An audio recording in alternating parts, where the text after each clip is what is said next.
So welcome along to GSN 473. The idea of these vodcasts is to take the content in a way that you'll be able to view it or review it, whichever you'd prefer, as you go about maybe other things that you do, or even if you just sit down and watch the vodcast prior to the lecture.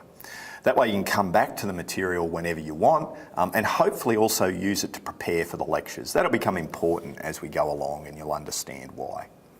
We've tried to break these into about 10-minute intervals each so that you can do a little chunk when you have that 10 minutes rather than having to watch video, for maybe 30, 40 minutes. So each week there's probably going to be 30, 40 minutes of direct content in terms of the video, which hopefully you'll be able to get to look at. So why don't we get into it?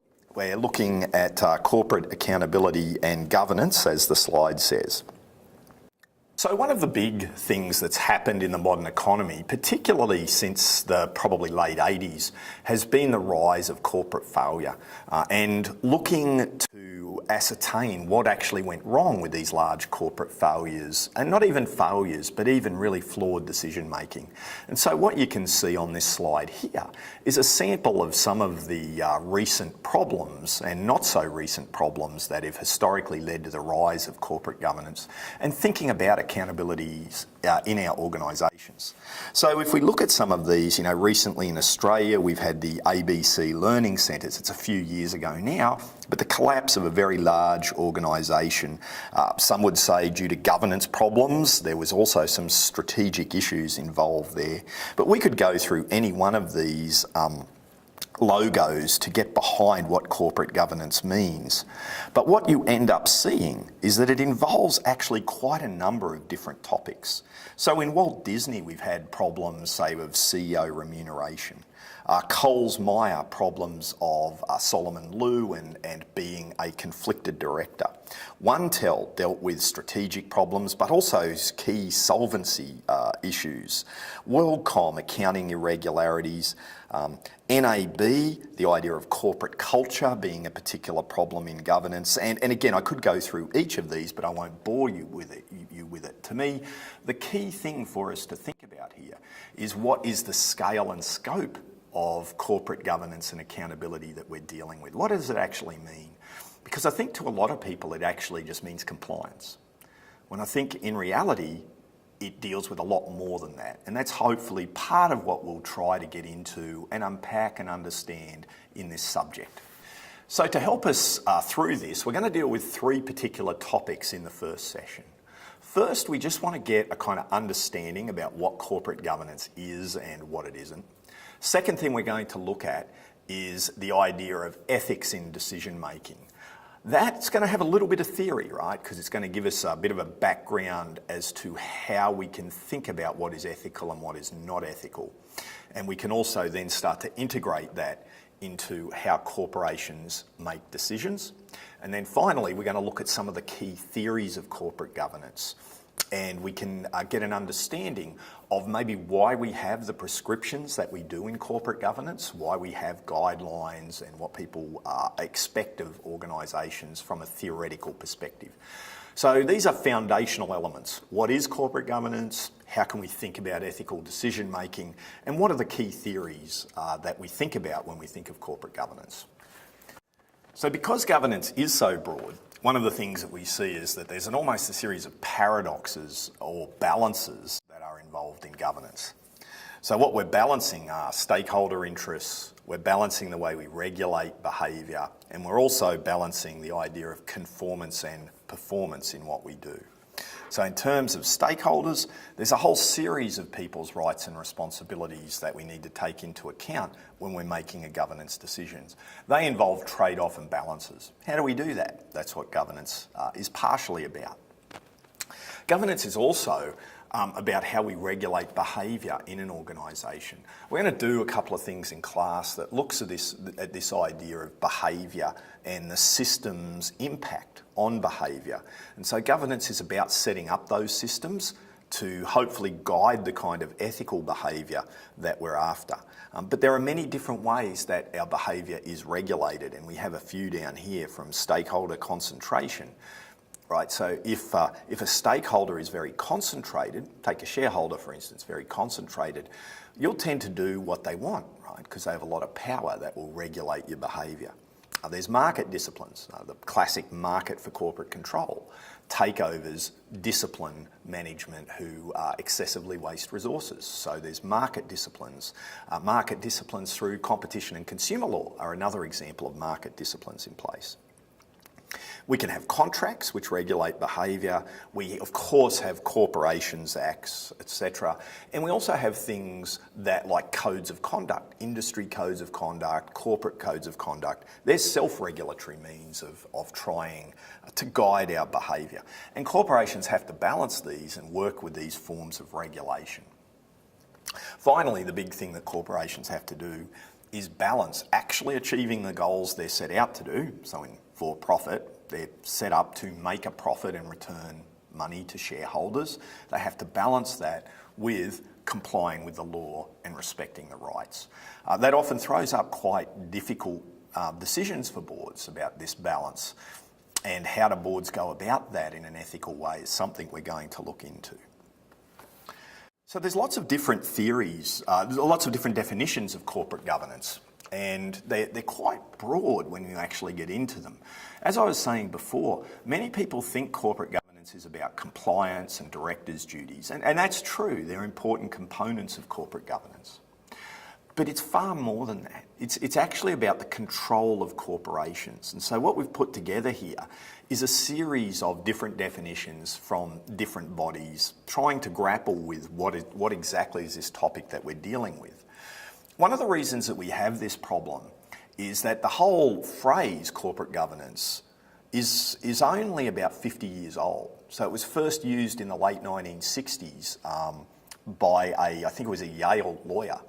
And prior to that, even though we had companies and we had boards, no one had even talked about this as a topic. And it was really only popularised from the mid-80s by a guy called Bob Tricker, who we'll run into again when we talk about the roles of the board. So the idea of corporate governance and the role of a board, while it's been around for literally hundreds of years, it's really only fairly recent in historical terms of its role in business.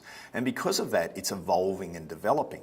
And often there is this dissonance in view about what it actually means, particularly from people who often aren't heavily involved in it. And unless you've been on a board or been in, say, a C-suite position, you often don't have that involvement. So that's part of the role of this course, is to give us an understanding of this topic. So as the definitions say, the securities exchange emphasise that it's actually a system, yeah? And it's the system by which companies are directed and managed. So you notice that it's about direction, it's about the objectives that they're having. So governance is actually about the setting of the goals and the strategy, as well as those compliance elements.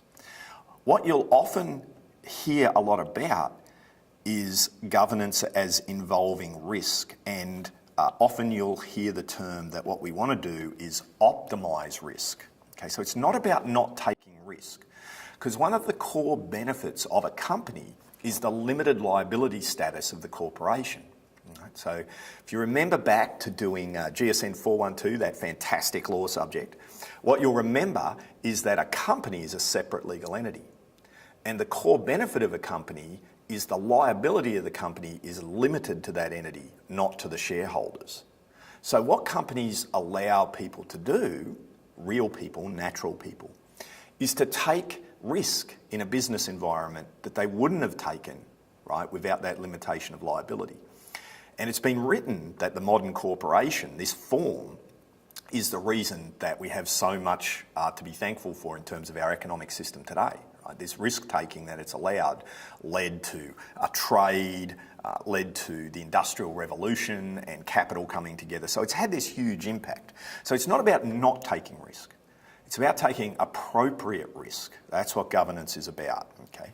And we take appropriate risk to optimise performance. Notice we use the word performance, even from the ASX, right, which is about listed for-profit entities. They're talking about performance. So many corporations are not-for-profit, So it can be about optimising the performance in a not-for-profit setting as much as a for-profit setting. Bob Tricker, who I mentioned before, probably one of the first people to popularise governance, said again, it's about this direction and control. So you see this compliance and performance elements coming through. He's also starting to emphasise this idea about the roles of stakeholders. Right? What are the rights and responsibilities of the various parties involved? Primarily, we deal with the rights and responsibilities of the members, right? And so the Corporations Act talks about members or shareholders if you're a for-profit, but generically the term is members, and the board and management, and then other outsiders, right? And those rights and responsibilities come from all different forms of law. Typically the corporations law is the start, but there's all other laws. For instance, employees have certain rights under workplace health and safety. So we've got to take a look at the rights and responsibilities and make sure that the company is governed in the right way that respects those rights and responsibilities. Adrienne Cadbury is a very famous UK business person who had a lot to do with setting up their governance through the 80s and 90s. So his definition here is about balancing the economic and social goals between individual and communal goals. So he's really talking about that rights and responsibilities between the various stakeholders in a different way. So what we see are some core themes coming through, right? The core themes about alignment, goal setting, strategy, and respecting the rights and responsibilities of the stakeholders as set out in legislation. These definitions can get really quite confusing. There's lots of them, lots of different words. So I go back, I'm a simple country boy, and so I go back to Bob Tricker's definition here. One way to think about it is that management is about running the business and governance is about making sure that it's run right. So governance is about making sure that the business is being run correctly. That does involve compliance and that you're respecting the rights embedded in legislation, but it also means that you're targeted at the right goals with the right strategy. And governance deals with that broad swathe of topics.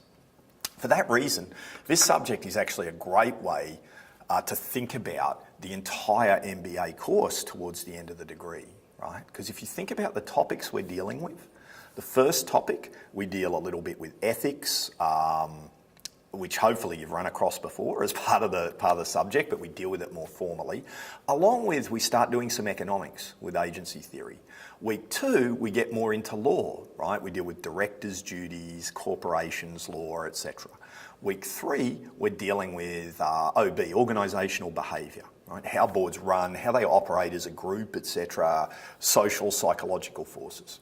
Week 4, we're going to deal with some solvency. And again, we're starting to deal with issues there around financial statement analysis, accounting, finance, etc. So you have to bring those skills in. And in week 5, we do some exec rem, which again has a very strong sociological and economics background to it.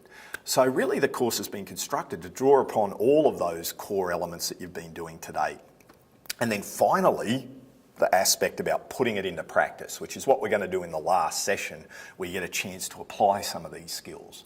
So the course is trying to reflect what governance really is in the real world, those definitions of it's very broad, covering the direction and control, and also to in some ways synthesise together many of the topics that you've been dealing with the frame of corporate governance. So that's what corporate governance is.